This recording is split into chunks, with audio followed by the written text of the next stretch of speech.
Yeah, catch out on Rapman. What's good, man? Nah, man, it's all blessed, man. You get me? Just, yeah, fam. What you saying? What's good? Boy, all the trilogies out now. Blue Story, bang, bang, bang. Yeah. The Blues Trilogy got mad love. Big up SBTV for that. Big up Link Up and big up GRM. They're spread across all three of the channels. All three of them on SB now as well. So yeah, man. No, I got mad love, man. It's like, it's mad love still, man. Get stopped on the street about that and all sorts. It's good, man. I'm happy that people took to it. You get me? It's a deep story, man. How much is it? A lot of it is true. A lot of it is based on true events, but it's not all one story. For example, the closest story true to man will probably be part 1, closest to me personally. Part 2 and 3 is based on a lot of events that's happened in the area that I grew up in, i.e. obviously Lewisham Borough, and obviously stories that's gone down between groups of people. So yeah, man, it's all based on true events. That's it, and you shot a lot of that in Deptford, man. A little estate you kind of know a little bit well of, man. Yeah. You know, that's obviously that was my estate when man was coming up in Deptford. So man, I do most of my videos in Deptford, innit? Where that's where man's from. Man just feel comfortable there. Like every video, like I can say 90% of my videos are in Deptford, or at least one scene's in Deptford. But yeah, man, all my scenes are in Deptford. That's where man's from, innit? Done know, like SC8. That's where I came up in, man. So yeah, that's what we do most of them. That's it, man. So you're getting known as like the storyteller fella right now. What's yeah. How's that feel? And you know what? It's mad because even before I was rapping stories, yeah, man them used to call me a storyteller. Like for example, we got and something happened.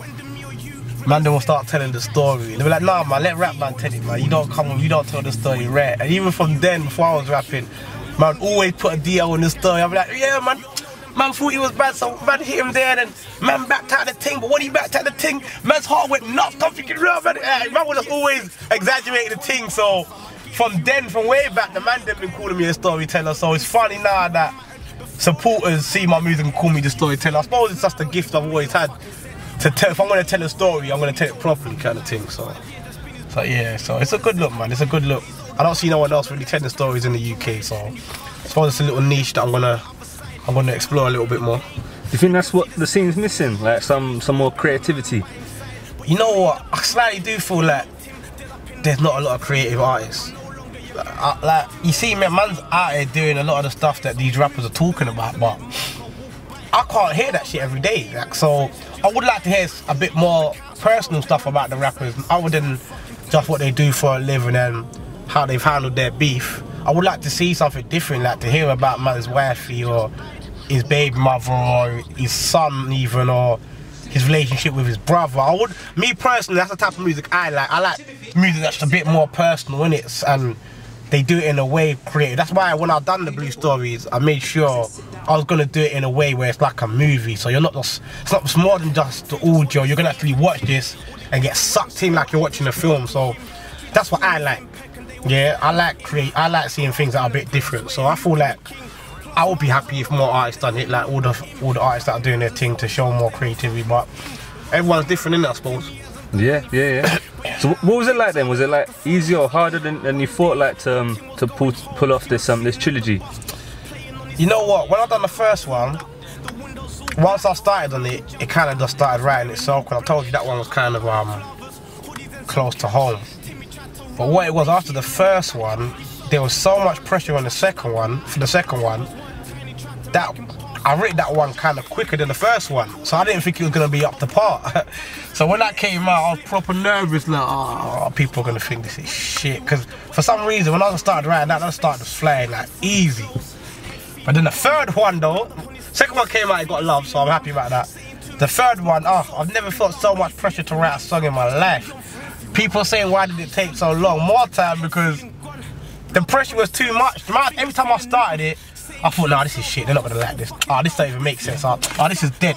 So I kept on putting it to the side, stalling, doing other bits to hope people would kind of allow me to do a third one, but it didn't stop, bro. Like, I'll go on songs that I've put out. Yeah, this is hard, man, but when's Blue Story Part 3 coming out? Man will stop me on the road. Hey, Rapman, yeah, man, see your freestyle, man, like that, man. Yeah, safe, man. But when's Blue Story 3 coming out? So it's something where I couldn't even turn away from it, you get me? So I had to just do it, man. So it was pressure.